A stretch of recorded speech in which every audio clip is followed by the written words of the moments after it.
नायब सदर मुजफ्फर शाह ने पार्टी हेडक्वार्टर श्रीनगर में एक प्रेस कॉन्फ्रेंस का इनेकाद किया। मुजफ्फर शाह ने मीडिया से खिताब करते हुए कहा कि कश्मीर इंतशार से गुजर रहा है और इस हंगामे को मजीद बढ़ने से रोकने के लिए हमने वादी कश्मीर में नेशनल कॉन्फ्रेंस और जम्मू और उधमपुर में कांग्रेस के उम्मीदवारों की हिमायत करने का फैसला किया है। उन्होंने कहा कि हम सबको मदऊ करेंगे। उन्होंने कहा कि हम जम्मू कश्मीर की सियासी जमातों का इंडिया अलायंस में शामिल होने की दावत देते हैं और सभी इलाकाई सियासी जमातें एक खाका बनाएं कि हम उनकी हिमायत कैसे कर सकते हैं।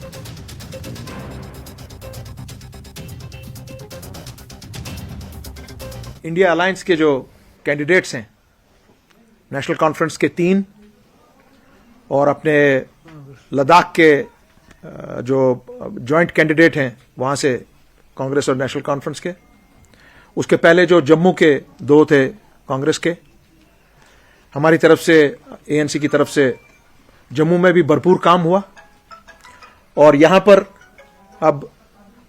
वैली में हम 7 मई से श्रीनगर की कॉन्स्टिट्यूएंसी में करीब 4-5 जगह पे हमारी तरफ से एक कोऑर्डिनेटेड एफर्ट्स के तहत मीटिंग्स, छोटी बड़ी पब्लिक मीटिंग्स की जाएंगी और उसके बाद बारामूला में मेन जगहों पर एएनसी की तरफ से बुलाई जाएगी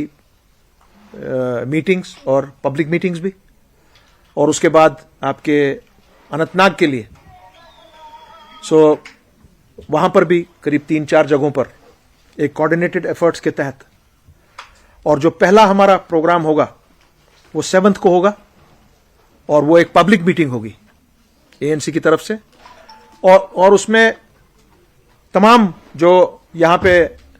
हमारे हम ख्याल जमाते हैं नेशनल कॉन्फ्रेंस को लेकर, अपने कांग्रेस को,